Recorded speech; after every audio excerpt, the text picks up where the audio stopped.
Oi, pessoal, eu sou o professor Zépica e a gente está aqui para conversar um pouquinho sobre a cronologia do pensamento administrativo. Então, a ideia aqui é que a gente converse sobre vários teóricos e várias pessoas que contribuíram para o surgimento do pensamento da administração, num formato moderno, né, contemporâneo, essa ciência. Né, e o que cada um acabou deixando para que a gente possa absorver e utilizar enquanto administrador de algum espaço, ou usar como um fundamento da administração para quem vai estar ocupando esses espaços de gestão. Então, só para a gente entender aqui o nosso objetivo da aula, primeiro, é a gente entender essa cronologia por fases. E eu coloquei por fases porque existem outras formas da gente olhar e entender a cronologia, tá? Entender, então, essas fases, entender todo o movimento dessas fases que antecede a fase científica, e aí sim, ampliar e entender e conversar um pouco mais sobre a fase científica através das variáveis de análise. A gente vai conversar um pouquinho sobre isso bem detalhado. Depois a gente vai destacar um pouquinho o guerreiro brasileiro, né, que seria então quem contribuiu, o brasileiro que contribuiu, olhar outras formas de ver a mesma coisa, como eu comentei, e pensar numa discussão que a gente combina mais para o final, tá certo? Então, eu fiz um roadmap aqui para a gente poder entender um pouquinho das fases dessa ciência do surgimento, né? Então, isso começa com a fase teocrática, que seria o início de tudo. Depois a gente vai para um período empírico-prático, e avança para um período pré-científico e quebra tudo quando o Taylor vem e lança, né? Eu vou conversar um pouco mais, lança a administração científica, e aí a administração passa a ser uma ciência, tá bom? Então vamos começar falando um pouquinho da fase teocrática. A fase teocrática, teocrático tem a ver com Deus, né? Teo significa Deus. Então a fase teocrática tem a ver com uma questão divina. Há muito tempo se pensava que o administrador, ou que a pessoa que fizesse a gestão dos ambientes, dos reinos, dos lugares, ele era um mandatário divino, ele tinha esse poder de organizar, ele podia administrar, ele podia gerir, ele podia mandar, porque ele tinha um poder recebido de Deus, ele era um mandatário divino, certo? Essa é a primeira fase, então, a fase embrionária do pensamento em administração. E eu trouxe aqui alguns dos principais autores, assim, autores não, alguns dos principais figuras que se destacam na fase teocrática. Então, o primeiro é o Hammurabi. O Hammurabi, ele foi considerado o primeiro legislador de tudo, né? É lá no século 24 a.C., então é muito tempo. E a gente com certeza vai lembrar do Código de Hammurabi, que seria a primeira lei, oficialmente, né? A primeira lei do mundo, que é o código escrito lá em pedra, né? Do que se faria caso alguma coisa acontecesse. Tem aquela súmula triconhecida do olho por olho, dente por dente, vem de lá isso. Né? Se o teu filho morreu, vai lá e mata o filho do outro. Era mais ou menos assim a coisa. Era uma coisa muito bruta, brusca, porém foi o que tornou o Estado Babilônico o império mais bem administrado do mundo antigo. E até hoje a gente ouve falar da Babilônia antiga. Então, o Hammurabi foi esse primeiro legislador aí, esse primeiro gestor de um grande ambiente através das leis, do Código de Hammurabi. Ali eu coloquei a estátua dele, atrás do código, né? Bom, depois a gente tem o Akhenaton, que é um faraó, tá? Ele foi um faraó pacifista, monoteísta, democrata, humanista e internacionalista. E é muito louco pensar num faraó monoteísta, porque eles eram extremamente de pensar em vários deuses e várias coisas, e ele vai lá e ele começa a desenhar um modelo para aquele espaço, para o Egito, em que exista uma divindade e começa a organizar tudo em torno dessa divindade. Ele é pacifista, ele não vai para a guerra, ele tenta olhar de uma forma de consolidar o espaço, consolidar o lugar, ele não está afim de brigar, né? Então ele é um humanista na essência, ele olha para as pessoas. Isso, gente, há século XIV a.C., então é muito tempo atrás. Pensar num período assim no Egito é muito doido. E ele era um democrata internacionalista. Zé, o que isso quer dizer? Quer dizer que ele dava, sim, certo poder de escolher o povo em algumas questões, né? Não totalmente, porque ele era um faraó e não iam eleger o faraó, mas em alguns espaços, em algumas coisas, e ele era internacionalista. Ele tira o Egito de um período, uma coisa que é só dele, e começa a expandir de alguma forma, com outras pessoas, com outros impérios. Então ele avança a discussão ele avança o Egito de uma forma de relações amigáveis, né, democráticas, internacionalistas. Tá? E ele depois, gente, a gente tem Moisés, e aqui eu coloquei a figura do Moisés, justamente, coloquei aqui e também coloquei lá na entrada, ó, coloquei Moisés ali, ó, se vocês olharem, Moisés aqui, com chifres, vocês viram? Ele tem chifres nessa foto, e ele tem chifre nessa foto. Por que ele tem chifres nas duas imagens épicas? Porque o Moisés é o Moisés bíblico, tá? Que a gente conhece, Moisés do Mar Vermelho, para quem tem uma instrução religiosa assim, cristã ou judaica, isso é bem claro. Mas o Moisés ele tem chifre nessas duas imagens, porque no mundo antigo ele era pensado como alguém que tinha chifre, porque a palavra chifre na Bíblia ela significa autoridade. Então, quando escreveram Moisés, mais ou menos assim, no freestyle, né? Moisés o chifrudo, diriam-se Moisés o autoridade do povo. E aí, quando se traduziu isso muitos anos depois, pensou que Moisés tinha chifre, e por muito tempo se concebeu a figura de Moisés como alguém que tinha chifre. Mas, na realidade, ele era alguém que tinha autoridade. E Moisés, ele é essa figura, então, do século 300 de Cristo, todo mundo deve ter lembrado de alguma forma isso, né? Moisés, ele tira o povo judaico ali do Egito, e ele, aliás, tira esse povo judaico ali, ele faz o êxodo desse povo, né? Esse povo, ele é liberto, e ele passa por um período de deserto de Egito para chegar na terra prometida, na terra que eles queriam ocupar enquanto povo, enquanto identidade de povo. Então, Moisés, ele vai fazer isso através da liderança. Ele é um grande estatista, ele consegue consolidar esse império judaico, assim, na mão dele, né? Judaico vai virar depois, mas ele consegue consolidar esse império hebreu, e ele faz isso através da integração. Então, o primeiro texto, assim, de gestão escrito que a gente tem, ele é de Moisés, quando ele separa os povos em 50, em 200, e cada um responderia a uma autoridade. Então, antes ele era um grande juiz, todo mundo vinha até ele com seu problema e ele tinha que resolver o problema de um povo inteiro. E ele quebra isso, ele integra várias pessoas de autoridade, ele distribui essa autoridade e as pessoas vão falar com os subjuízes. E aí começa uma subadministração, uma divisão desse império hebreu. Então, Moisés ele também aqui está bem presente na nossa fase teocrática. Depois a gente tem aqui o rei Salomão, aí a gente está falando lá do Império Judaico, hebreu, tá? O rei Salomão, ele é o filho do rei Davi. Então, o primeiro rei que Israel teve enquanto nação seria o rei Saul. Depois, então, ele passa esse reino, ele é tomado, né, por Davi, e depois de Davi veio o rei Salomão. O rei Davi foi um rei muito guerreiro. O rei Salomão, ele vem numa outra vibe, ele vem numa vibe diplomata, ele não está afim de fazer guerra, ele está afim de construir o seu império, de construir um grande império. Então, ele é um grande diplomata. Enquanto Davi é celebrado, o grande rei de Israel, a bandeira de Israel tem a estrela de Davi. Mas Salomão, ele é esse terceiro rei, mas ele tem essa importância por ele ter consolidado alguns aspectos daquele reino, consolidado aquele povo. Então, ele constrói ali uma grande rota de comércio. A partir daquele momento, Israel fixa um pouco mais, né? Israel era um povo muito nômade, Israel acaba fixando um pouco mais a questão, o pé no lugar, e aí ele constrói o templo de Salomão, ele constrói o seu castelo. O templo de Salomão está bem famoso agora, né? Aqui é o templo de Salomão como ele era antes, né? A visão, a ideia, mas agora ele está bem famoso porque a Igreja Universal acabou construindo uma réplica, uma coisa meio réplica. Mas então, esse grande templo foi um símbolo muito grande de poder, de gestão do rei Salomão nessa época. E ele foi esse grande diplomata, ele tinha relações com outros países, ele foi consolidando o povo de Israel dessa forma. Ele foi um grande legislador, ele deixou muita coisa escrita na Bíblia, tem muita coisa escrita na visão de Salomão, ali, muitos livros, ele era um autor, e ele instituiu os processos administrativos. Então, a partir de agora, em Salomão, tem um processo. Como é que é feito tal coisa? Tal coisa é feita assim, e passa para lá, e passa.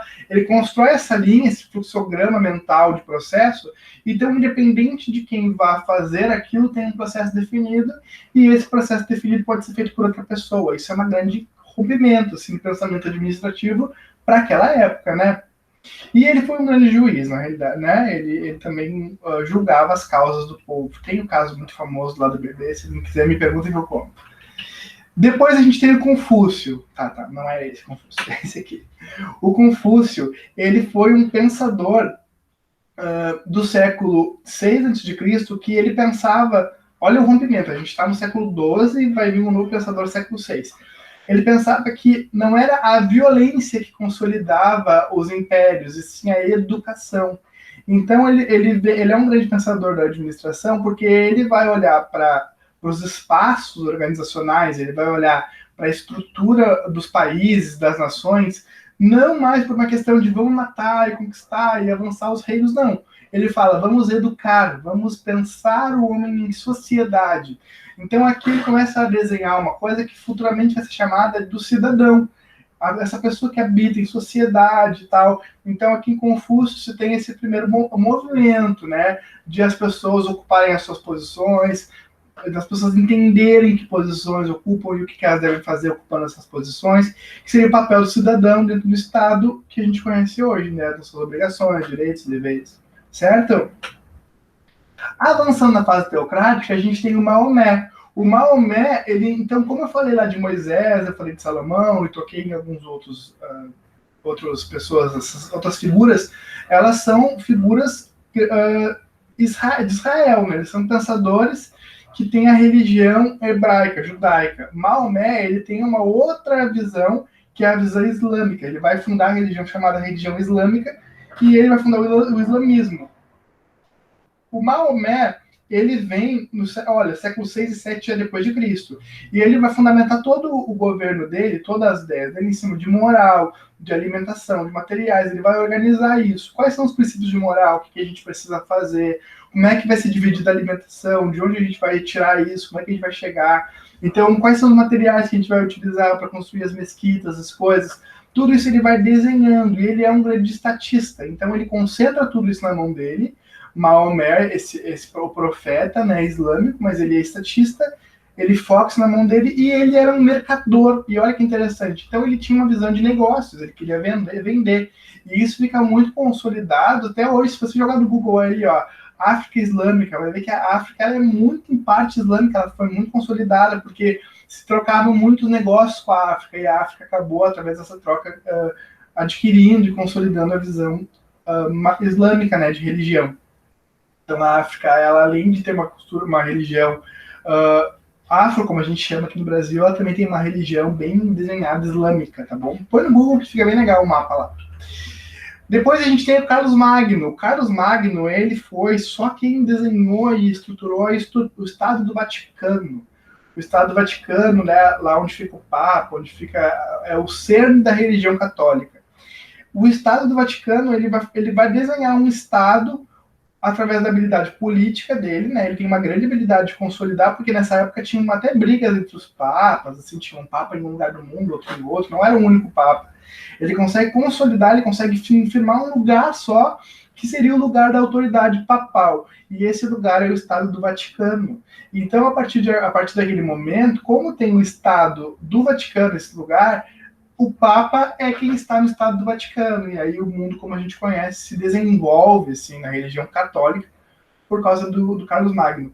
E ele faz uma grande organização administrativa disso. Então ele precisa, ele quebra e ele coloca quem vai ser responsável por isso, por aquilo. Como é um grande Estado, ele precisa colocar pessoas responsáveis pelas funções desse Estado. E até hoje isso está muito bem definido dentro do Estado do Vaticano, que tem essa divisão religiosa bem definida.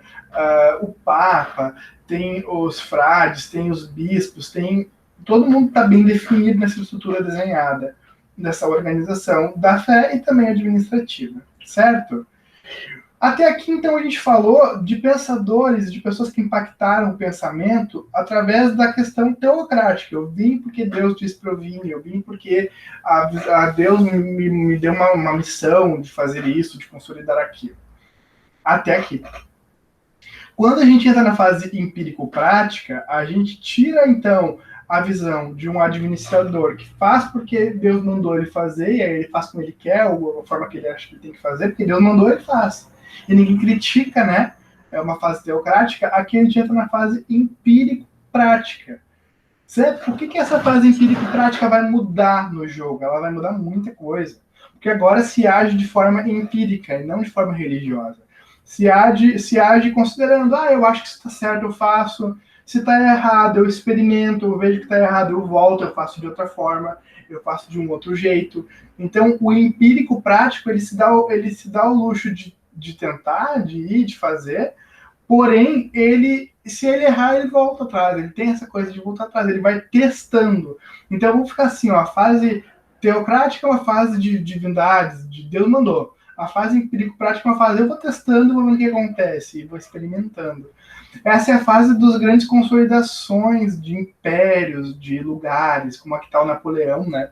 Vamos falar um pouquinho mais dele. Mas começamos então falando do Numa Pompílio, tá? O Numa Pompílio, ele vai desenhar uma coisa, ele foi um rei de Roma, tá? É importante colocar isso. E ele ficou chamado de Numa Pompílio o Organizador. Por quê? Porque ele desenhou as funções chamadas corporações de ofício.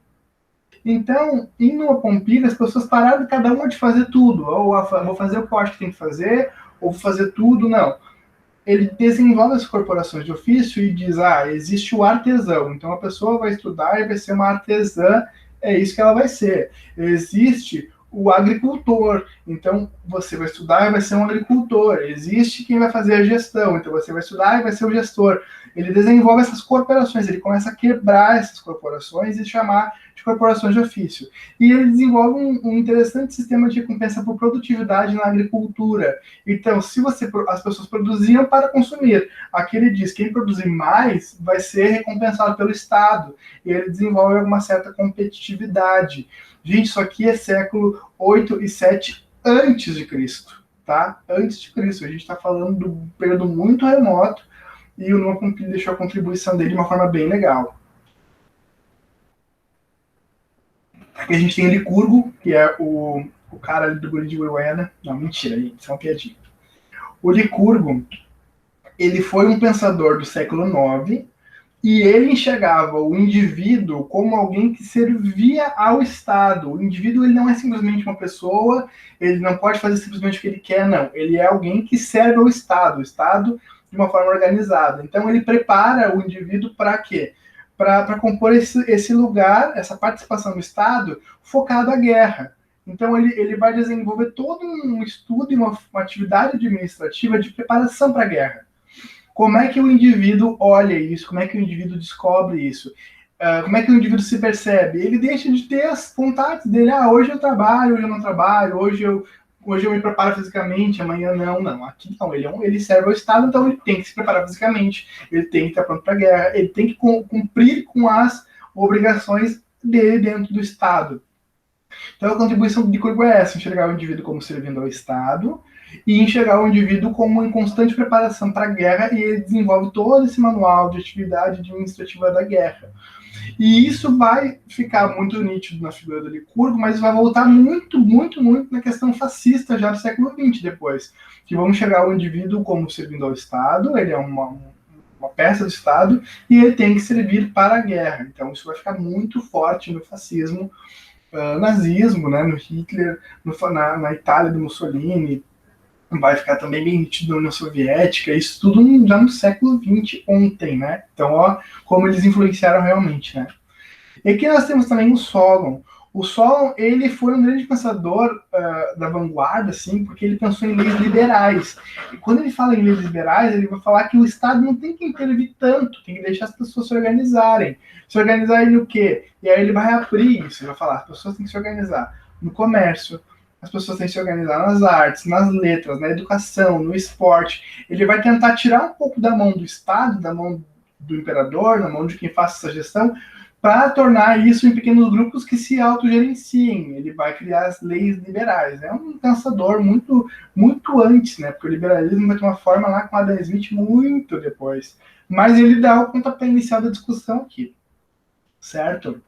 Depois a gente tem o Alexandre o Grande. Quem já viu o filme aí dos 300 vai se lembrar dele. o Alexandre o Grande, ele foi um cara, ele foi um discípulo de Aristóteles. Então, voltando lá nos grandes filósofos, né, a gente tem Sócrates, Platão, Aristóteles. Ele foi um grande discípulo de Aristóteles, e ele vai tomar esses conceitos aristotélicos, assim, e vai transformar isso, e vai inserir isso dentro da cultura ateniense. Então, Atenas vai tomar essa proporção de cidade, de organização, de gestão, bem desenhada com as conquistas do Alexandre o Grande, porque ele vai conquistando impérios, ele vai conquistando lugares, certo? E ele vai, então, congregando esses vencidos e vencedores, o que é muito diferente. Antes se matavam as pessoas, conquistavam um lugar, pegava a terra e matava todo mundo.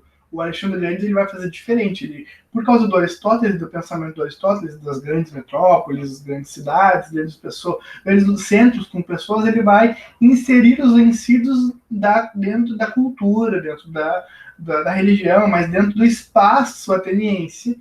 Os vencidos não são mais mortos pelos vencedores, eles são congregados.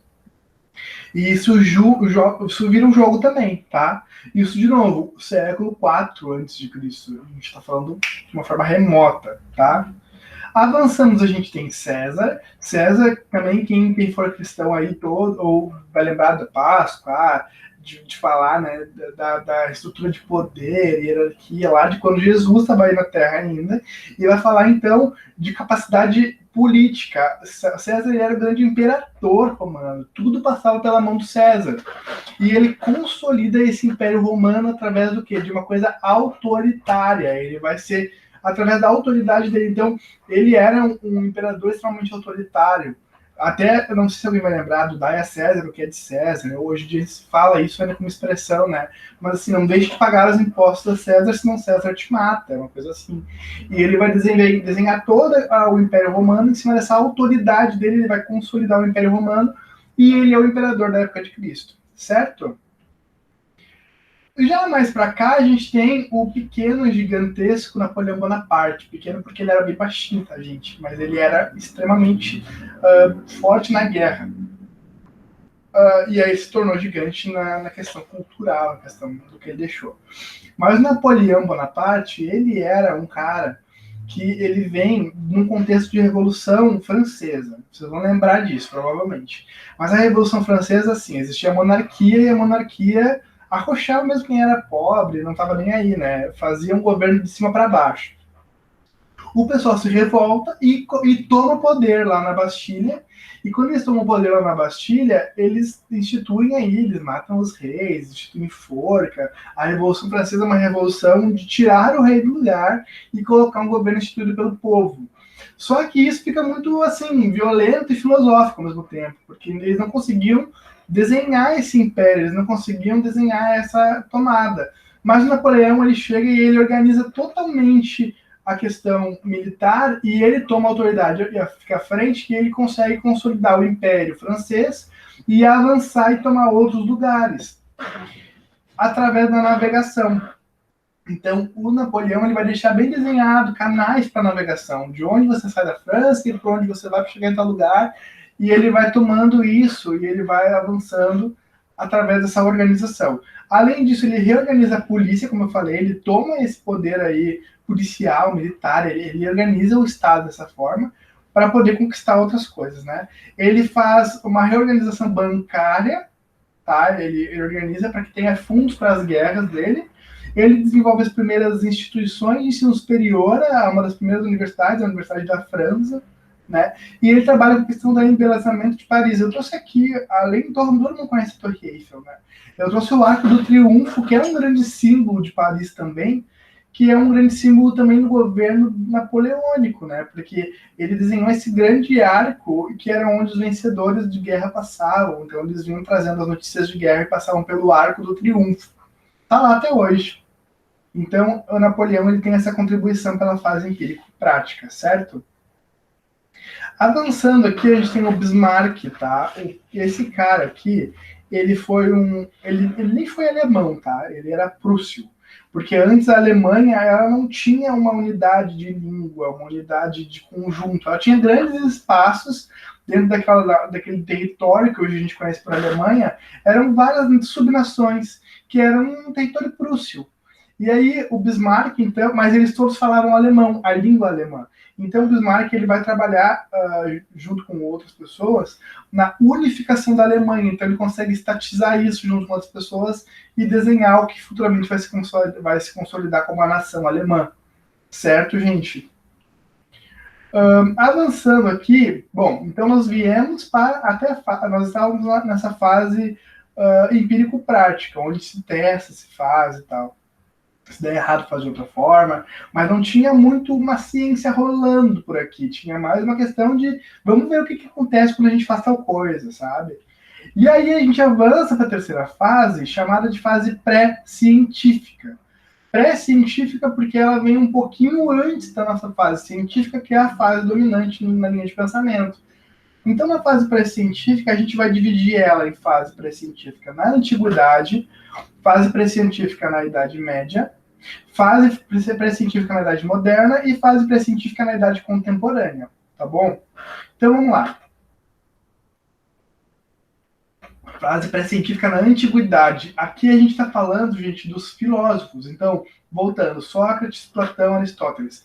O Sócrates ele não está na fase pré-científica porque o Sócrates ele não deixa nada escrito, né?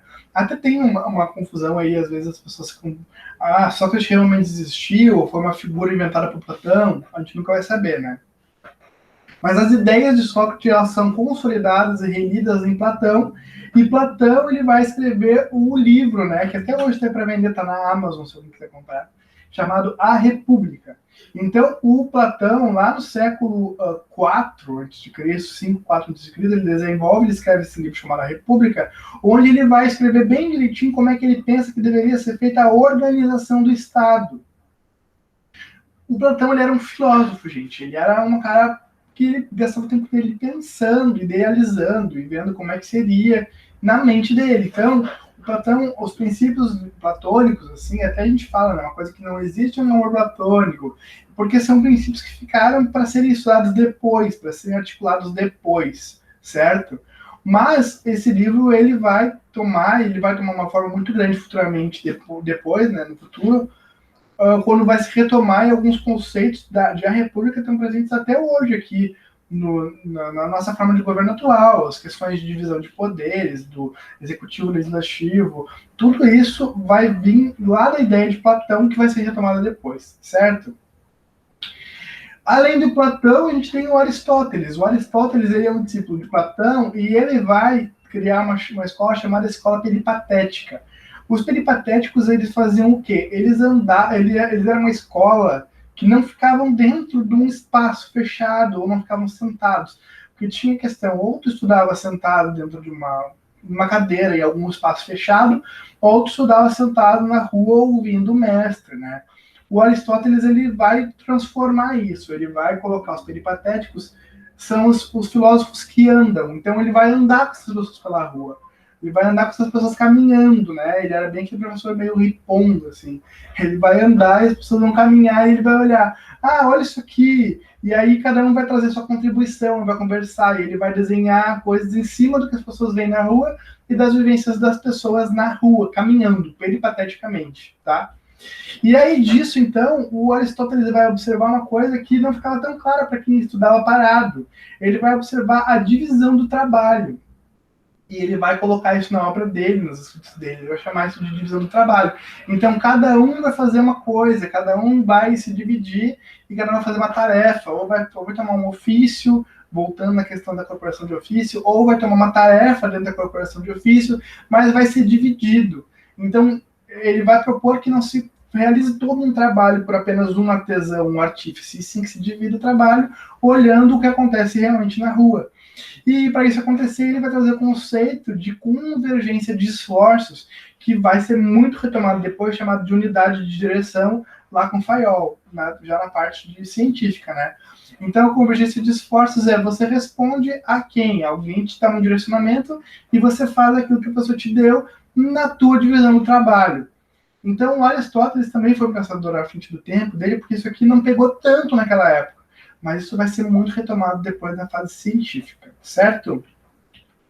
Depois a gente tem a Idade Média, que se destaca mesmo um cara aqui, que é o Luca Paciolo. Quem tiver fazendo contábeis ou alguma coisa estudando ciências contábeis, esse cara aqui é o pai das ciências contábeis, porque ele vai desenvolver uma coisa chamada partidas dobradas, tá? Então, fazer uma retomada rápida, o que acontece? Era uma cultura muito agrícola, né? Uma cultura muito agrícola, e eu produzo tantas ovelhas, tu produz tantos bois, tu produz tanto não sei o quê, e a gente troca. Só que o Luca Paciolo vai ver que a gente precisa ter um controle de quanto eu tenho e quanto tu tem para que facilite a troca. Então, 2 ovelhas equivalem a 1 boi, por exemplo. E aí, então, para que isso a troca aconteça, precisa ter um modelo de entradas e saídas, que são as partidas dobradas dele. Então, se entram tantas coisas, tem que sair alguma coisa equivalente a tantas coisas. E isso vai ser o princípio da ciência contábil. Então, a grande busca por uma coisa de retorno zero, né? O balanço patrimonial está aí, e o grande objetivo é as entradas e as saídas, todas a zero, né? Tudo isso nasce na ideia do Luca Paciolo, e aí então nasce a ciência da contabilidade, que é importantíssimo para o pensamento da administração, porque quando se fala em contabilidade, quando se fala em contar, se fala depois em abrir precedência para lucros, e aí a gente vai avançando em outras formas de discussão. Então, o Luca Paciolo, ele é um frade, ele é muito importante aqui para a nossa discussão, certo? Depois a gente vai para a fase moderna, né? A fase pré-científica moderna, a gente começa por Bacon. I found her, Marshall, her name is Bacon. Não, tô brincando. O Bacon não é o Bacon que o Ted está comendo ali. O Bacon é esse cara aqui, o Francis Bacon. O Francis Bacon, ele vai trazer uma questão muito importante no pensamento dele, que é a subordinação do interesse particular ao geral. Então, ele vai estudar que as coisas elas precisam começar grandes e afunilarem. Então, você começa organizando tudo que é maior e vai quebrando em pequenos espaços menores, organizando esses pequenos espaços aos poucos. Então, ele quebra a forma de organização do grande para o menor, e isso também é um game changing aqui. Também muda muita coisa. Porque quando o Bacon ele traz essa questão, ele vai ver o que é essencial para se organizar e o que não é tão essencial, o que pode ser subordinado, ou o que pode ser o que como ele vai chamar de acessório. É uma coisa acessória, outra pessoa pode fazer, menor, outra pessoa pode fazer. Mas se é uma coisa geral, é uma coisa grande, é uma coisa acima, né? Aí, então, tem que ser quem é responsável por fazer. Ele, então, institui essa ideia de princípios, de quebras. Vai voltar isso muito bem no Fayol, depois, quando a gente entrar e for falar da escola clássica. Tá? Aí, a gente também tem o Galileu Galilei. O que o Galileu Galilei vai fazer? Ele vai trazer a ideia do fundamento da ciência experimental. Tem um pouco do empírico do tipo, eu testo, mas eu não testo e vejo se dá errado, faço ou não faço. Não. Eu testo, eu escrevo, eu analiso, cientificamente eu proponho isso de forma escrita, e outras pessoas podem testar também. Então, a ciência experimental do Galileu, ela influencia muito grandemente o grande pai da administração, que é o Taylor, né? Porque ele vai olhar para as coisas no formato científico. Aqui é que ganha essa palavra, tá? Aqui é que nasce essa palavra. A ciência, o científico. E Taylor vai dizer, a gente tem que fazer a administração de uma forma científica. E ele vai falar isso bem motivado, bem avaliado lá no princípio de Galileu, de séculos antes. Certo, gente? Na fase pré-científica ainda a gente tem Salvard e Desbrulons. Eu não achei uma foto desse cara aqui na internet, não achei. Mas ele tem a contribuição dele porque ele deixou um dicionário de comércio. O que é um dicionário de comércio? Ele vai desenhar, ele vai criar, até trouxe a foto aqui. Ele vai criar um dicionário, ele vai criar um programa de como deve ser feito o comércio, como deve ser vendido, de que forma tem que ser cobrado, de que forma deve ser exposto. Ele é um grande iniciador, assim, de gestão comercial, e ele vai deixar bem escrito isso no dicionário dele, no dicionário de comércio, não sei falar isso, né? Mas é mais ou menos isso, e ele vai deixar isso bem escrito, e vai deixar bem definido alguns princípios de direção dos negócios. Isso no século VII, tá, gente? Avançando, então, nós vamos para a idade... desculpa, tem Descartes ainda, tá? O Descartes não é a lixeira, tá? Não é para descartar. O Descartes, ele é um grande filósofo, importantíssimo para toda a questão científica, porque ele vai trazer a questão do método, o princípio do método. Então, ele vai dizer que você precisa fazer as coisas, a ciência precisa ser feita, não de forma empírica simplesmente, mas de forma metodológica. Então, primeiro faz isso, depois faz aquilo, depois ele vai criar todo um conceito de método, e aí, para ser ciência, tem que passar pelo método. E isso está vivo até hoje, tá? Qualquer paper, qualquer TCC, monografia, tese, tem método lá. Tem um método escrito. Como que você fez? O como você fez, às vezes, é mais importante do que o que você fez. Porque se eu te disser faz as coisas assim, que eu cheguei nesse resultado, a primeira coisa que um cientista vai te perguntar, como que tu fez? Qual método tu usou? E o princípio do método está vivíssimo na pesquisa até hoje e está vivíssimo na ciência. E os princípios administrativos eles vão vir, então, de princípios cartesianos, que é o que cartesianos de Descartes. Então, cartesiano. Os nossos princípios eles são cartesianos, o método ele é cartesiano. Isso é uma discussão muito legal para ser feita, gente. Mas a ideia é só dar um panorama geral aqui. E a gente vem para a fase pré-científica contemporânea. A gente já está chegando nos nossos grandes filósofos, tá? Nos nossos grandes autores de administração. Então, a fase pré-científica contemporânea, ela vai ter um brazuca aqui. Olha que louco, a gente ainda não teve um brasileiro aqui dando as caras. Mas a gente vai ter o Visconde de Caire. Ele é um cara que nasceu na Bahia, ele é um baiano. E ele traz, então, para o Brasil a tradução do Adam Smith, que eu vou falar um pouquinho na sequência. E então ele vai traduzir o Adam Smith no princípio liberal e ele vai ser um grande influenciador da abertura dos portos no Brasil. Quando o rei Dom João vem para o Brasil deixa de ser simplesmente uma colônia e ela abre as portas para fazer comércio. Ela abre os portos para fazer comércios com outras nações amigas, no caso a Inglaterra, e aí começa a ter um princípio de industrialização, um princípio de comércio dentro do Brasil, e isso tudo por causa que o Visconde de Cairi vai influenciar muito na ideia do Dom João, porque ele é um grande seguidor do Adam Smith, do princípio liberal do Adam Smith, certo? E o Visconde de Cairi, ele tem uma coisa interessante também aqui, que é essa questão de produção em cima da inteligência, tá? O Visconde de Cairi ele vai dizer que a produção todinha tem que acontecer pensada. Você tem que ser inteligente para produzir. Você tem que pensar o que você produz. Não simplesmente sair fazendo, sim pensar em divisão do trabalho, pensar em incorporação de ofício, porque ele bebe muito da teoria smithiana, certo? Depois, nessa fase pré-científica, a gente tem o von Moltke também, que ele também é um grande articulador, junto com aquele outro que eu falei lá da Bismarck, ele é um grande identificador, é um grande articulador da unificação da Alemanha, ele vai trabalhar também nisso. E ele desenvolve o exército da Prússia, então ele pega a Prússia, né, que vai virar a Alemanha depois, e ele consolida o exército. E quando ele faz isso, ele desenvolve uma questão de administração estratégica, militar, ele vai trazer alguns princípios bem iniciais de estratégia, como que você vai ganhar do seu inimigo, com alguns princípios pré-científicos. Isso vai ser bem discutido depois, lá mais para o final do nosso bimestre, do nosso semestre, quando a gente for falar de escolas da estratégia. Mas o von Moltke ele vai dar um pontapé inicial aqui na discussão. Depois a gente tem o Andrew Carnegie. O que esse cara vai fazer, né? Esse velhinho simpático ou não. Ele tinha uma grande empresa de vagões de trem e ele tinha uma empresa que concorria com ele. E eles ficavam o tempo todo brigando por essa questão. Eu faço mais, tu faz mais. Eles competiam, eles vendiam mais, mas por mais barato. E ele disse, só um pouquinho, por que a gente não unifica as nossas empresas e faz uma só? E a gente põe o preço que a gente quiser. E aí ele propõe isso para o grande competidor dele e ele vai ser, então, um primeiro pensador aí de como fundir empresas, da fusão de empresas. Pega duas empresas e transforma em uma.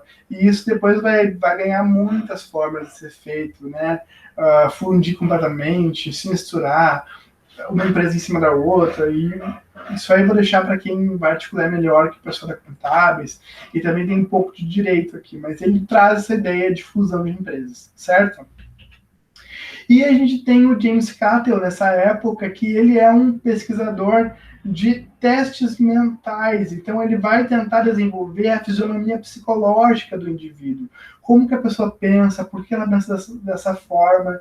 E isso é muito importante para a chamada psicotécnica, por quê? Isso aí todo mundo faz na carteira de motorista, né? Para ver se você está apto. Então, te dou uma ação e você tem que fazer uma reação, se você identifica. E a ideia do CATEL é exatamente essa. É tentar te provocar uma reação através de alguma coisa que eu te dou como ação. Então, ele vai ser muito relido, ele vai ser muito utilizado, principalmente nas escolas humanistas depois. A psicologia também tem muito disso aí. Certo, gente? Terminamos de falar do Catel, a gente vai começar a falar. Ah, não, calma, deixei para trás o Comte aqui. O Comte, ele é o pai da filosofia positivista, tá?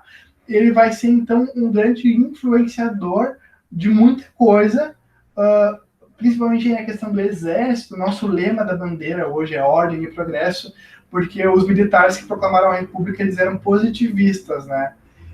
O positivismo, ele é essa filosofia, essa ciência baseado em princípios do tipo, o Estado tem que ser organizado por pessoas, não necessariamente por monarquias. Ele tem uma estrutura de fazer isso, e essa estrutura precisa ser reproduzida. Então, a filosofia positivista, ela vem mais ou menos nessa vibe, tá? Ele é o grande pai da sociologia e ele vai trazer o princípio da simpatia. Do tipo, o trabalhador cansado demais não produz tanto, tem que ser simpático com ele. Mas, na realidade, isso é um estudo de fadiga, para melhorar a condição de trabalho, para que o trabalhador consiga produzir mais.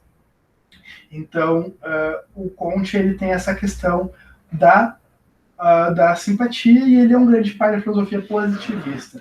Ainda hoje é muito presente a questão positivista na ciência, tá? Você vai ter a teoria crítica, vai ter a teoria positivista, vão ter vários pensadores que ainda desenvolvem ideias em cima disso aqui, tá? Avançando, a gente tem o Adam Smith, que eu já dei uma introduzida, eu falei um pouquinho antes, mas o Adam Smith ele era um pensador, e ele vai colocar as ideias dele no livro que ele vai chamar A Riqueza das Nações. Então, o Adam Smith, ele vai estudar por que algumas nações são ricas e outras não são ricas. E ele vai, então, entender que isso tudo está de acordo com divisão do trabalho, divisão e especialização do trabalho.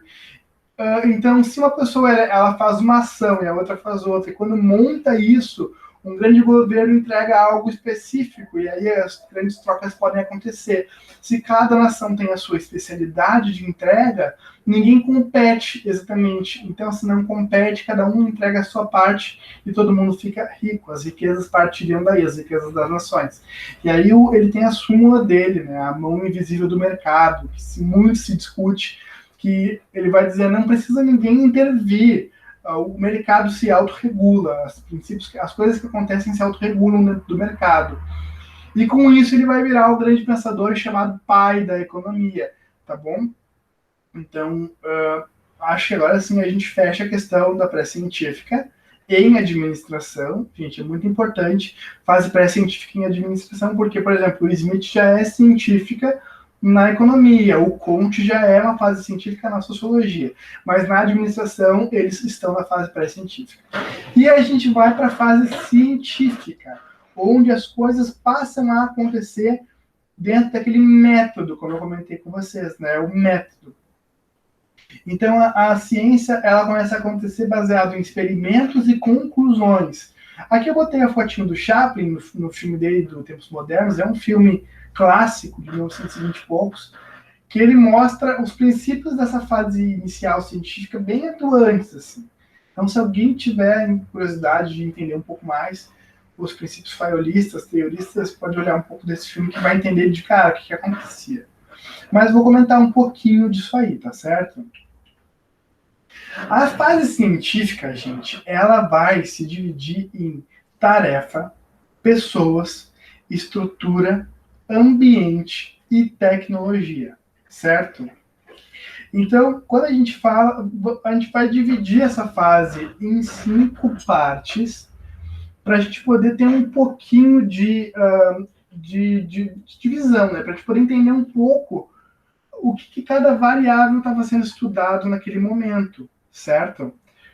Então, começamos falando da fase de tarefa aqui, né? Eu botei a foto do Taylor aqui para a gente poder começar a pensar essa fase no grande pai da administração. Taylor, ele é o grande pai da administração. Ele vai trazer os princípios. Bom, vamos lá. Então, o Taylor não é a Taylor Swift, tá? É o Frederick Taylor.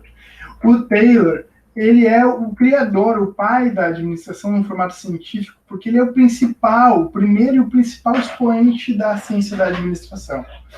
Então, a gente vai conversar muito sobre o Taylor, a gente tem uma aula todinha para falar do princípio taylorista da administração científica, mas o Taylor ele vai olhar o ambiente da fábrica e ele vai dizer, isso aqui não tem uma organização, tá tudo uma bagunça, cada um faz o que acha que tem que fazer, tá errado. Então ele começa a estudar formas de melhorar aquilo ali, e ele começa a propor formas de fazer aquilo ali, e ele vai escrever um livro dele chamado Os Princípios da Administração Científica. E ele vai colocar, então, os princípios da administração científica num livro, e a partir daí, então, a gente abre uma discussão de ciência da administração. Existe um método aqui e existe uma forma de fazer a administração dentro dos ambientes, através da ciência. O Taylor, ele quebra tudo, não é à toa que ele é o pai da administração. Porque antes se falava tudo de uma forma muito empírica, se falava tudo assim, vamos fazendo. Aqui não, aqui a gente está falando em metodologia, em formas de fazer as coisas através do método, certo? Na fase de tarefa, a gente também tem o Frank e a Lillian Gilbert. Eles eram um casalzinho aqui. O Frank pediu para a Lillian para ser dele no amor e no jogo até o fim da vida, ela aceitou. E eles estudaram, então, a fadiga humana. Eles foram para os ambientes das fábricas ver que as pessoas se cansavam. Olha só, as pessoas se cansam. Então, a gente precisa estudar formas de movimentos em que as pessoas possam descansar. Quando as pessoas descansam, elas podem se esforçar melhor em outro momento e isso aumenta a produtividade. Então, é um estudo de fadiga, estudando o movimento que as pessoas faziam para as suas tarefas, para que pudessem descansar e aumentar a produtividade, certo? Depois a gente tem o Henry Gantt. O Gantt ele trabalhou com o Taylor, né? Eles foram parceiros, assim. E o Gantt ele vai pegar, então, ele vai ser um engenheiro, o Taylor também é engenheiro, mas ele vai pegar o princípio do Taylor lá e ele vai transformar isso em consultoria para as empresas. Então, ele vai pegar a administração científica do Taylor e ele vai dar consultoria para as empresas aplicarem de forma prática os princípios de Taylor, certo? E ele vai, então, fazer essa administração científica para as companhias clientes da consultoria dele. E ele vai deixar aí o gráfico de Gantt como um grande deixado do Gantt, é o gráfico de Gantt, que é um gráfico que muita gente usa e nem sabe, que é o gráfico de tempos, tarefas. Depois a gente pode até mostrar para vocês, é um gráfico muito interessante, muito utilizado em gestão de projetos até hoje, certo? Depois aqui nós temos o Karl Barth, que ele vai ser um professor de matemática, e ele era muito focado em entender cortes de metais, como é que as pessoas cortam os metais, por que corta assim, assado, e ele vai colocar técnicas matemáticas para cortar os metais das grandes indústrias, né? E ele vai conhecer os princípios tayloristas, e ele vai aplicar os princípios tayloristas, então, nesses cálculos dele. E, além disso, ele vai trazer o taylorismo para ser estudado em Harvard. Ele vai inserir a disciplina de administração científica para os cursos de negócios em Harvard, e aí isso vai tomar uma proporção que até hoje a gente está aqui estudando a administração dessa forma. E ele foi um dos primeiros professores de administração científica, né? Ele deu aula de administração científica em Chicago e Harvard, tá? Depois, gente, a gente tem o Harrington Emerson, tá? O Emerson, então, ele faz o estudo dele, ele vai enfatizar a produtividade nas organizações. Então, ele vai olhar como é que se pode produzir mais, de que forma se pode produzir mais, tá? E ele vai olhar que isso tem a ver com seleção e treinamento. Precisamos selecionar as pessoas certas para as funções e treinar as pessoas para que elas façam da melhor forma possível os seus trabalhos dentro das organizações. E ele vai ser um grande precursor da administração por objetivos, que vai ser muito retomado pelo Drucker depois, quando a gente for falar de neoclassicismo, certo? Depois a gente tem aqui o Moyes Cook. O Moyes, ele vai pegar todos os princípios de administração científica e ele vai olhar que aquilo também poderia ser aplicado em outros ambientes que não apenas a indústria, a fábrica. E ele vai trazer esses princípios para serem aplicados no governo e também na educação. Então, ele tira a barreira da administração científica apenas no chão de fábrica e ele coloca ela acontecer em outros ambientes, certo? E ele vai fazer a missão Cook no Brasil. Ele vai vir para cá no Brasil na década de 40 para analisar por que o Brasil não estava se desenvolvendo completamente. E aí ele vai colocar um pouco dos princípios dele de administração científica e vai dizer que o problema eram as indústrias do Brasil que não estavam desenvolvidas dentro desses princípios e faltavam algumas indústrias. Então, ele traz essa contribuição direta na administração científica e ele também tem uma contribuição bem definida na industrialização do Brasil na década de 40, certo? Aqui está o relatório que ele fez, né, a missão Cook no Brasil. O relatório foi publicado em 1949, tá? Aqui, e depois a gente tem o Ford, né? O Ford, ele é o Ford do carro, tá? O Ford que até hoje já tem um Ford Ka, é o Ford.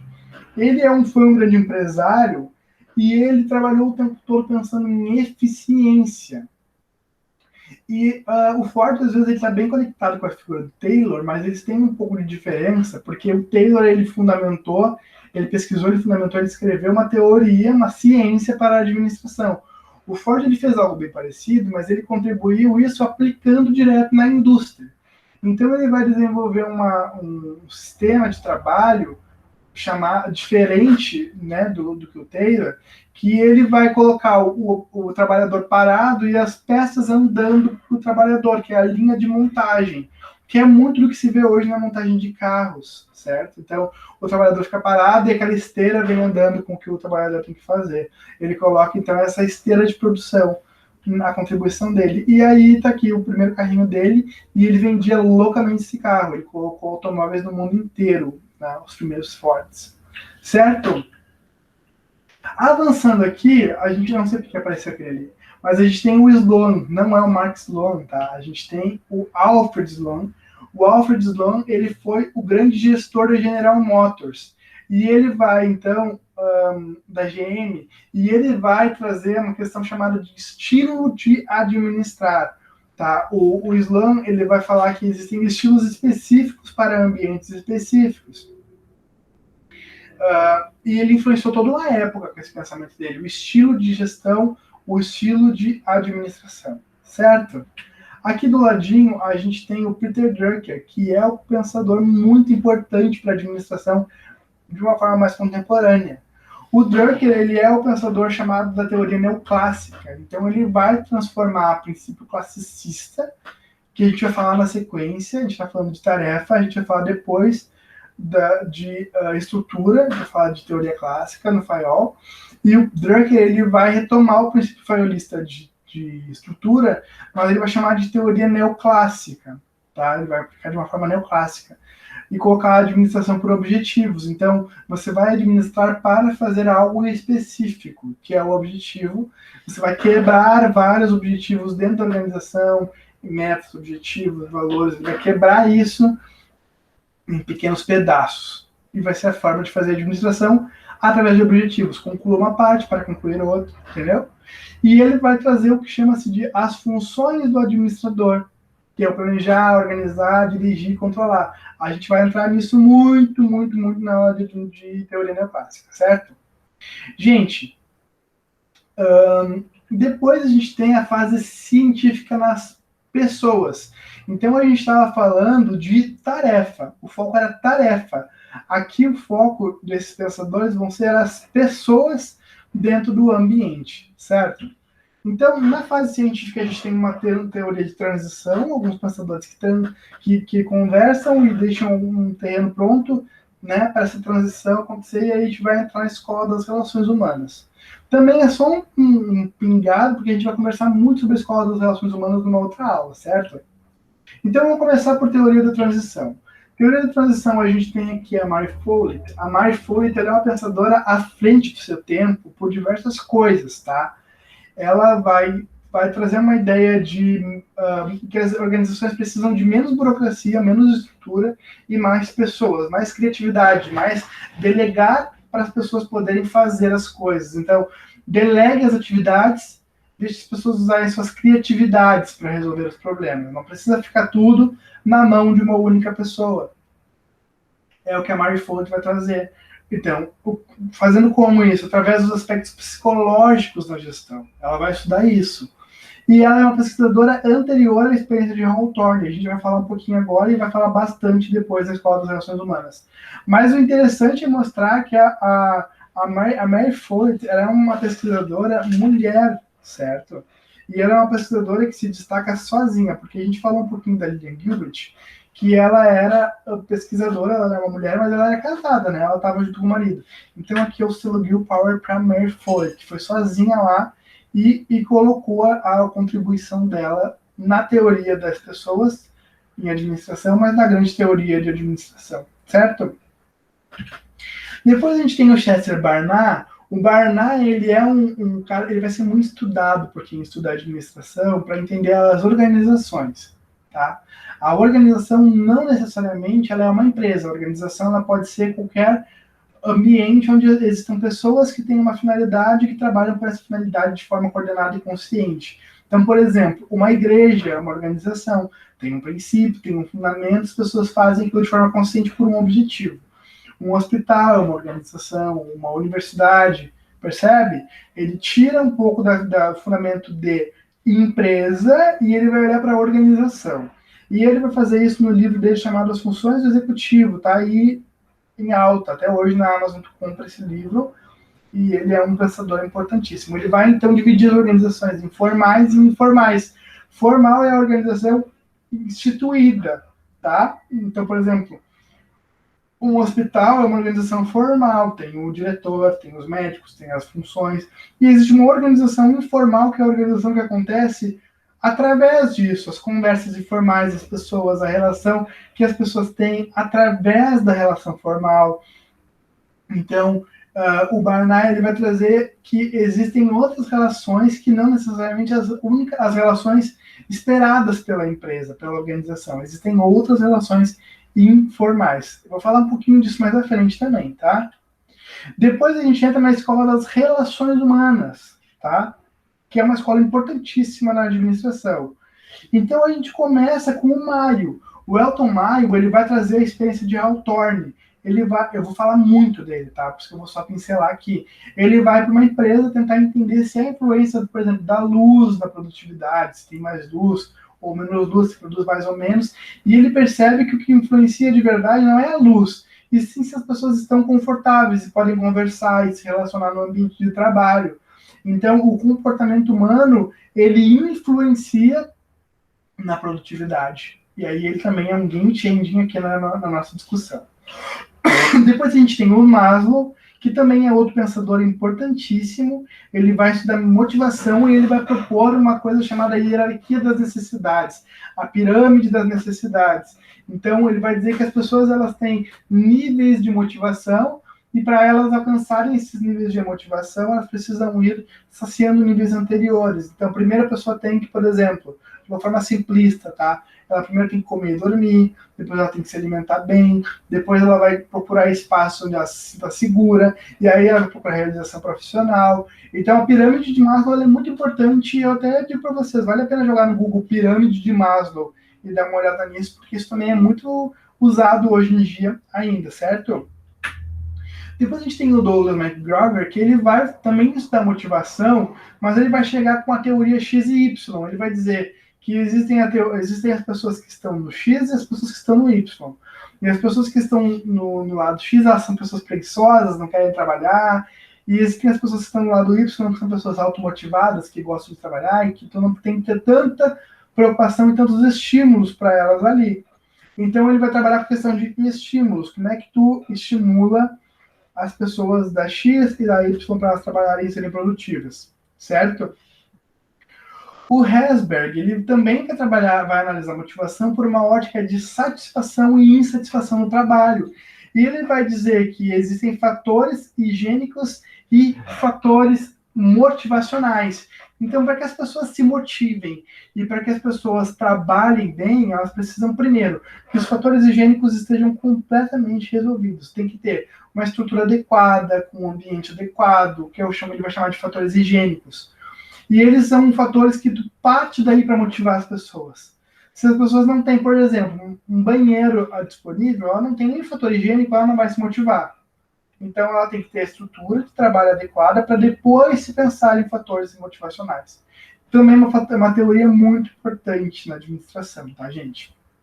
Aqui os caras já estão coloridos, então significa que já são mais atuais, né? O Clayton Aldafer, ele vai trazer a teoria de existência, relacionamento e crescimento, que é uma releitura lá do Maslow, mas ele vai dividir. O Maslow ele vai dividir a pirâmide e o Clayton ele vai dizer que as pessoas elas se motivam através de entender a sua existência dentro dos ambientes, o relacionamento que elas constroem dentro desses ambientes e as oportunidades que elas têm de crescimento dentro desses ambientes, certo? O McClelland ele vai trazer a teoria das realizações, tá? Através das necessidades adquiridas. Ele vai trabalhar a questão de realização, de poder e de afiliação. As pessoas elas se realizam em um ambiente onde elas têm sim algum tipo de poder, onde elas têm algum tipo de influência. Elas podem influenciar, elas têm poder para influenciar, certo? E as necessidades adquiridas é porque elas precisam estar afiliadas a esses ambientes. Elas não podem ser simplesmente um funcionário daquele lugar, ela tem que estar afiliada, ela tem que se sentir parte. É mais ou menos essa ideia do McClelland. O Victor Vroom, ele vai trazer a teoria da expectação, tá? Então ele vai ver as pessoas dentro daquilo que elas esperam dos ambientes, o que elas querem desses ambientes e o que os ambientes querem dessas pessoas. Então, a pessoa espera algo daquele ambiente e ela vai entregar o que o ambiente espera dela, quando ela tiver essa expectativa cumprida. Então, eu espero ser pago no final do mês, por isso eu trabalho. É mais ou menos isso, certo? O John Adams, ele vai trazer a teoria da equidade. A teoria de equidade, ela vai ser trabalhada através de comparação e de justiça. Então, por exemplo, eu trabalho muito, meu colega não trabalha tanto, e eu recebo a mesma coisa que ele, isso está desigual, isso não está na equidade. Então eu me desmotivo porque é injusto eu receber a mesma coisa que ele. E o Adams vai dizer, então, que as pessoas devem ser recompensadas de acordo com a sua entrega, mais ou menos isso, certo? Elas precisam se sentir nesse ambiente em que não é desigual. Elas não podem achar que está desigual ali a estrutura para elas, certo? Depois a gente tem o Skinner ele vai trazer a teoria do reforço. Então, o comportamento das pessoas dentro do ambiente de trabalho é recompensado. Se é bem recompensado, as pessoas se entregam e trabalham. Então, eu preciso reforçar o comportamento dessas pessoas. Eu preciso ter coisas que instiguem elas a se comportarem da forma necessária, da forma desejada. É mais ou menos a teoria do Skinner. Ele é muito estudado na psicologia, mas muito mesmo, tá? Depois a gente tem o Likert. O Likert ele vai trazer a ideia de estilo de liderança. Então, existem estilos específicos para tipos de ambientes específicos. Existe o estilo mais autoritário, o coercitivo, o benevolente, o consultivo, o participativo. Também é uma coisa muito estudada, tá? A gente até hoje está aí os tipos de liderança. Aqui a gente tem o Blake e a Jenny Monton, que também é uma mulher, a terceira mulher aqui da nossa fala, tá? Eu destaco isso. Eles vão fazer um estudo juntos chamado de grid gerencial. Então, eles vão colocar as pessoas dentro do ambiente produtivo. Eles vão dizer que cada estilo de liderança combina um pouco com cada ambiente produtivo.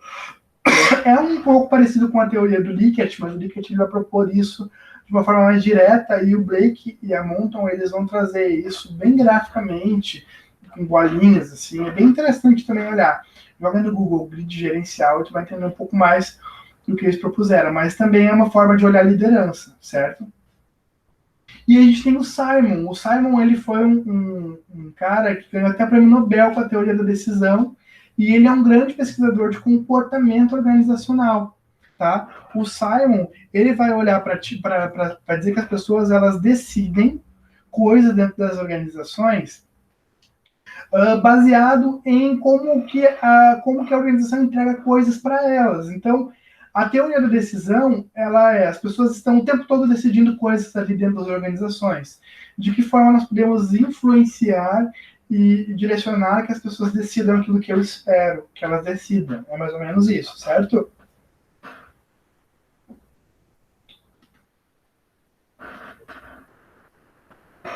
Gente, avançamos então de foco em tarefa para foco em pessoas. E agora a gente vai falar um pouquinho de foco em estrutura. Esse aqui é o FAIOL, tá? O foco em estrutura, ele vai meio que se subdividir na questão da escola clássica, da escola burocrática e da escola estruturalista, certo? Então, começamos a falar da escola clássica com o Henri Fayol, certo? O Fayol, ele é o pai da administração moderna. Ele vai idealizar uma teoria administrativa em diversos princípios, certo? Em diversos princípios administrativos. A gente vai conversar muito sobre o Fayol, mas o Fayol, ele vai colocar as funções do administrador um pouquinho antes do Drucker. Ele vai chamar de prever, comandar, organizar. Ele vai trazer 5 funções e ele vai colocar 17 princípios de administração que a gente vai falar depois, certo? Mas ele muda um pouco do Taylor. Ele é um pensador bem inicial, mas ele muda do Taylor porque o Taylor estava focado em tarefa, em ver como é que as pessoas fazem e como é que eu posso melhorar a forma delas fazerem. O Fayol, ele vai olhar qual é a estrutura onde as pessoas fazem e como é que eu posso organizar a estrutura para que as pessoas possam produzir melhor dentro das estruturas, certo? Esse cara aqui do lado, o Gulick, ele vai trabalhar com a questão das funções administrativas descrevendo. Ele vai descrever, ele vai escrever cada uma das funções, ele vai abrir o trabalho do Fayol na realidade, e ele vai transpor o trabalho do Fayol para a questão governamental, certo? Ele vai aplicar aos governos, aos estados. O Ulrich, ele vai trazer a ideia de uma reorganização, tá? De todos os princípios até aquele momento para uma teoria gerencial. Então ele relê vários autores, ele vai ler Taylor, ele vai ler Fayol, ele vai ler Weber e ele vai propor uma teoria gerencial, tá? O Ulrich. O Mooney e o Rayleigh, eles vão ser uma pré-leitura weberiana, eles vão olhar um pouco antes do Weber para a questão da estrutura. Depois a gente vai falar de Max Weber, tá? Eles vão olhar para a estrutura e eles vão propor uma estrutura através de princípios de eficiência organizacional. Então, a burocracia, ela está sempre focada em eficiência. E o Mooney e o Rayleigh, eles vão olhar isso antes do Weber e eles vão, de alguma forma, influenciar, de repente, o Weber, tá?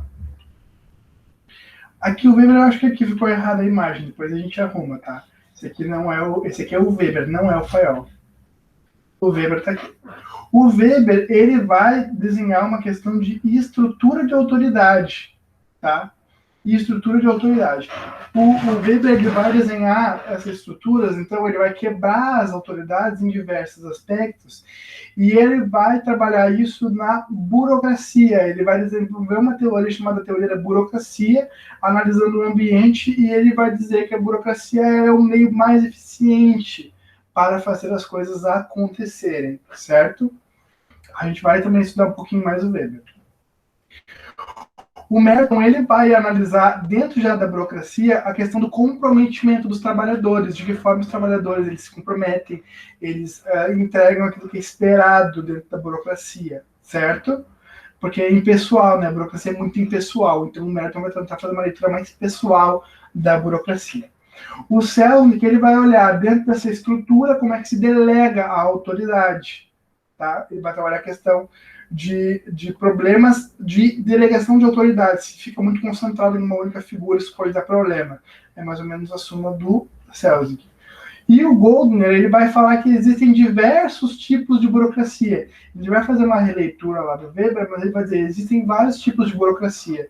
A burocracia profissional, a burocracia mecanicista. Então, essa é a contribuição do Goldner.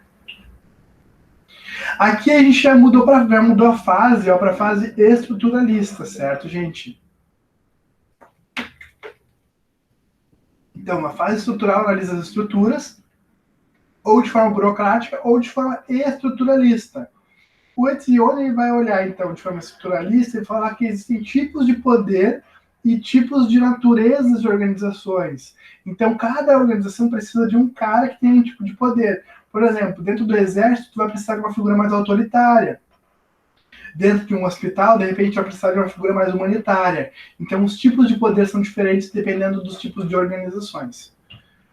O Blau e o Scott, eles vão classificar as organizações quanto aos beneficiários. Então, quem é que se beneficia? Quem é que se utiliza daquela organização?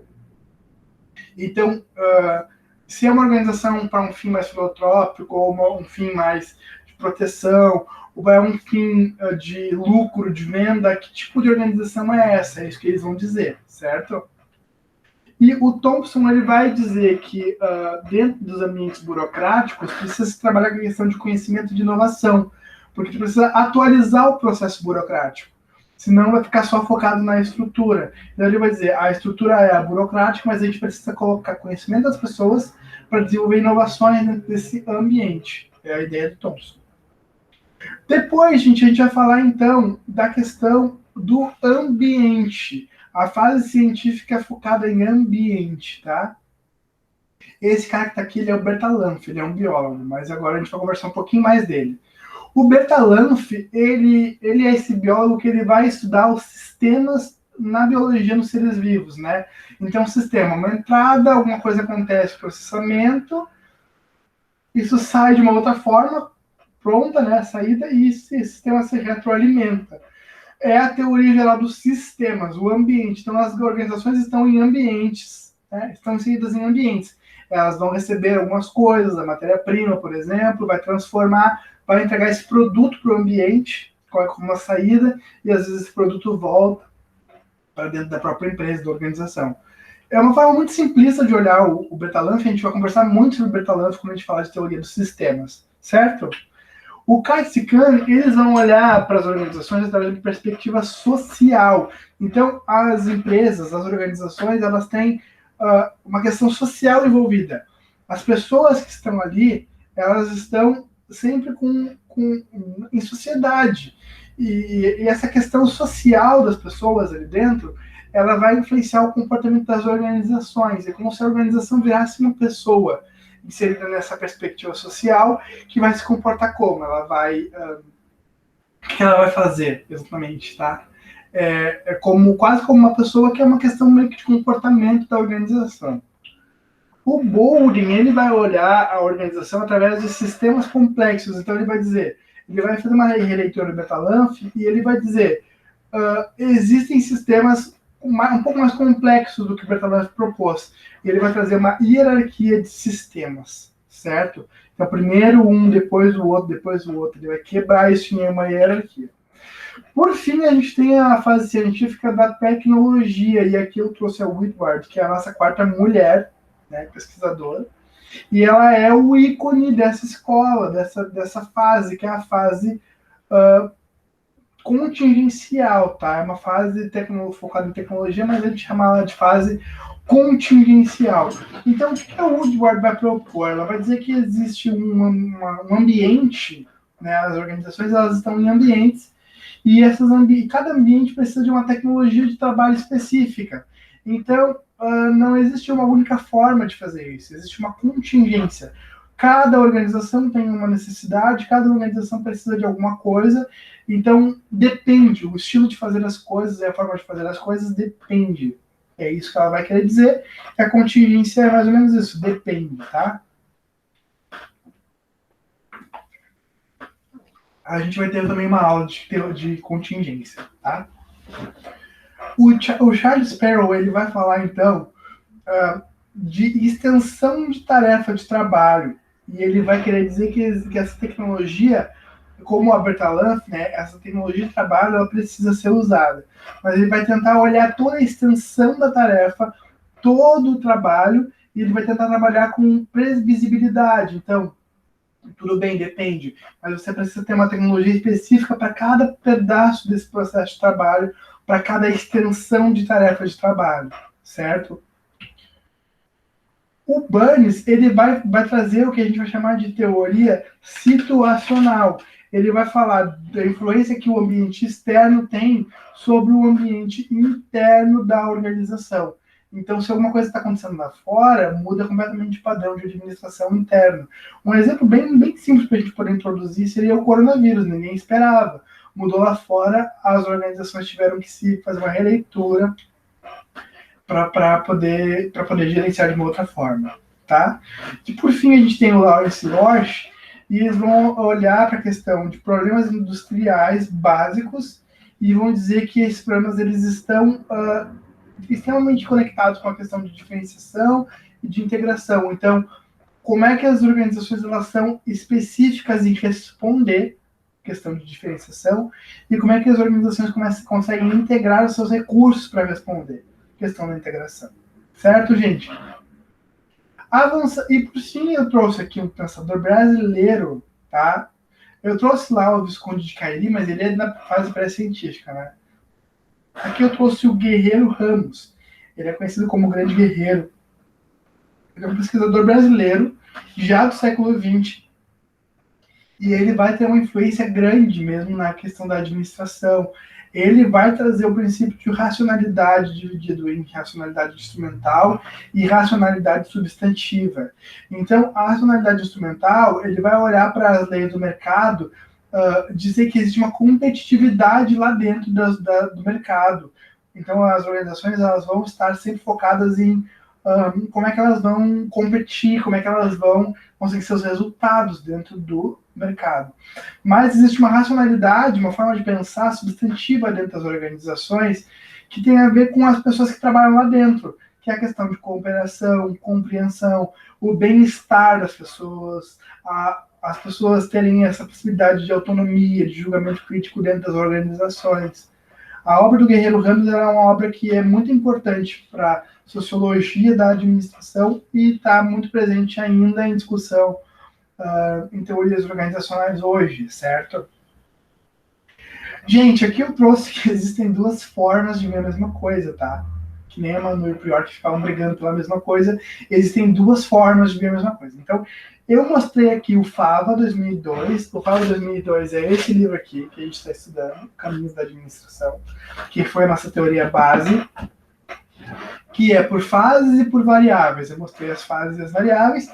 E o Gulo 2016 ele vai olhar a mesma coisa, a mesma cronologia por eras, e o Aquelarre vai olhar isso por anos. Então, aqui ó, o Fava, esse mapa mental aqui do Fava, ele vai mostrar as fases, tá? E depois ele vai mostrar as variáveis, que são todos os pensadores que a gente conversou um pouquinho sobre cada um, certo? Depois a gente tem o Gulo, que ele vai trazer isso por eras. Então ele vai chamar de pré-história, de antiguidade, de idade média, moderna, contemporânea, e aí ele vai trazer as teorias da administração, os estudos formais, né, da administração, a fase científica, na realidade, dentro dessa fase contemporânea a partir de 1900, no século XX. É também bem legal a leitura que o Gulo faz, tá? É bem legal, ele vai colocar ali os focos, o que estudava, então, se estudava não, de que forma se organizava, então, a pré-história é super focada em questão agrícola, a antiguidade, como a gente conversou, na questão urbana, estatizada, depois a Idade Média vai falar de feudo, a Idade Moderna, a Revolução Francesa, lá do Bonaparte, questão comercial, de como fazer comércio, vai se falar em industrial, ali na fase que antecede a questão científica, de Revolução Industrial, e ele vai chamar estudo de estudos informais, e depois ele vai quebrar para a questão formal e ele vai dizer que se foca para uma sociedade de consumo, então de venda de bens e serviços para consumo, e depois agora mais para frente com informação e conhecimento, que é bem isso mesmo, e ele vai quebrar isso em áreas, certo, gente? Aí vai entrar, quando ele falar aqui da idade contemporânea, ele vai falar um pouco de linha de montagem, de automação, vai falar de computação, vai falar de engenharias de processos também. Então eu acho muito legal a visão do Gulo também, é um texto bem claro, bem simples para se dar uma passada de olho e se entender de uma outra forma. Tá? Mais simplista que o Gulo, né, a gente tem o Kevenato. O Kevenato, ele é um autor assim, bem de manual, assim, ele coloca as formas bem manualistas, como a gente fala, mas ele vai trazer as abordagens, as teorias por anos, tá? Então ele vai trazer lá no início a científica, em 1903, depois a burocracia em 1909, clássica, relações humanas. Então o contínuo dele é para tentar chegar aqui no que eu chamar de 1990 de novas abordagens. O Google já vai chamar isso aí de idade contemporânea e tecnologias de informação e conhecimento. Mas a abordagem do Kevin Allen é bem simples, mas ela é bem clara também. A gente consegue ter uma noção em que ano o que estava acontecendo já na fase científica. Mas o Kevin Allen não mostra nada pré-científico, certo? Depois tem essa. Isso aqui não é uma abordagem, né? Isso aqui é um site. Eu vou colocar para vocês isso aqui no PDF dos slides, tá? Aí na descrição do vídeo eu vou colocar isso. E vou colocar o PDF, aí você vem aqui, ó, no Time Toast, ó. Eu vou até entrar, tá? O Time Toast é um sitezinho. Vamos ver se a gente abre ele tranquilo aqui. Olha o que o Time Toast ele vai fazer. Ele é só uma linha do tempo meio interativinha, ó. E ele mostra uns pesquisadores, tá em espanhol, né? Aula espanhol, para todos os fãs de RBD. Mas ele vai trazer aqui, ó, onde cada pensador nasceu, ó. E qual é a contribuição dele. Então é bem legal, é bem interativo. Ó. Aqui ele vai começar mostrando o Fayol, depois o Taylor, a Mary Follett, ele vai indo. Ó, tá? Então ó, eu mostrei aquela hora até para arrumar. Aquela hora eu mostrei a fotinho do Weber como se ele fosse o Fayol. O Fayol é esse cara aqui, ó. Tá? Esse é o Fayol. Certo, gente? Então é bem legal. E ele vai mostrar até os pensadores bem atuaizinhos. Ó. Ele vai mostrar até o Mintzberg. O Mintzberg, a gente vai ter uma aula todo dia do Mintzberg, bem interessante. Certo? Então vamos voltar aqui para os nossos slides. Está aqui o link, acho que é legal dar uma visitinha no Time Toast. Depois, gente, eu trago uma discussão aqui para a gente poder pensar. E eu queria ouvir vocês, ler vocês na realidade, né? Por que as mulheres quase não aparecem nas teorias da administração? Vocês perceberam isso? A gente teve aí 4 mulheres, a gente teve não sei quantos pensadores, eu acho que uns 50 ou até mais. E a gente tem 4 mulheres, sendo que uma delas é a Lillian Gilbert, que era casada, né? Então o trabalho dela ainda tem uma divisão de mérito com o marido. A gente tem também a Jenny Monton, que também divide um pouco a teoria dela com o Blake. Então a gente tem 2 mulheres que ainda dividem o ganho científico delas com os homens, e aí sim a gente tem 2 mulheres que são as girl power aí do rolê, que é a Mary Follett, e a gente tem a Joan Woodward, que são 2 mulheres. Mas a gente tem 4 mulheres, né, na nossa contínuo da cronologia do pensamento e administração. E eu queria que vocês me dissessem o que vocês acham disso. As meninas também, né, mas todos, até os guris também. Por que as mulheres quase não aparecem, certo? Coloca de repente aqui no comentário do vídeo o que vocês pensam disso. Pode ser? E aqui do ladinho eu coloquei o artigo da Suzane Souza, que ela vai fazer toda uma discussão disso. Por que as mulheres não estão tão presentes? Ou será que elas estão e não estão sendo vistas? Então, eu acho que quem quiser dar uma lida, quem quiser colar na resposta, né? Não tô brincando. Mas quem quiser dar uma lida no material da Suzane, ele é muito legal, tá? Dá uma olhada, quem sabe, nas considerações finais dela, que ela vai bem direto ao ponto, mas o texto dela é super interessante. E eu queria muito que vocês falassem por que as mulheres quase não aparecem. Por que vocês acham que as mulheres quase não aparecem? O que vocês pensam acerca disso? Tá? Se vocês acham que isso é uma coisa boa ou ruim, ou por que isso acontece. Pode ser? Avançando. Aqui eu coloquei as referências, gente, ó, o livro do Caminho da Administração, não tá o livro inteiro, óbvio, só o capítulo. Aqui tem o link, se clicar aqui, ó, vocês vão direto pro texto em PDF. E aí o Google, que eu indiquei para vocês também, ali também tá em PDF aqui, que também é da onde a gente tirou nossa aula. Concluindo, tá? A nossa aula, então, nós temos a fase, trabalhamos em 4 fases. a teocrática dos mandatários divinos, a fase empírico-prática de quem acha, tenta, erra, certo? A fase pré-científica, que já olhava uma questão de relação de causa e efeito, e a fase científica, que foi estudar por tarefa, por pessoas, por estrutura, por ambiente, por tecnologia. A partir de agora, essas aulas vão entrar na fase científica e vão começar a estudar um pouco tarefa, pessoas, estrutura, ambiente e tecnologia. Obrigado, gente. Beijinhos. É isso aí. Mas não esqueçam de comentar aí a questão das mulheres na teoria de administração. Certo, gente? A gente se fala, então. Vou esperar vocês.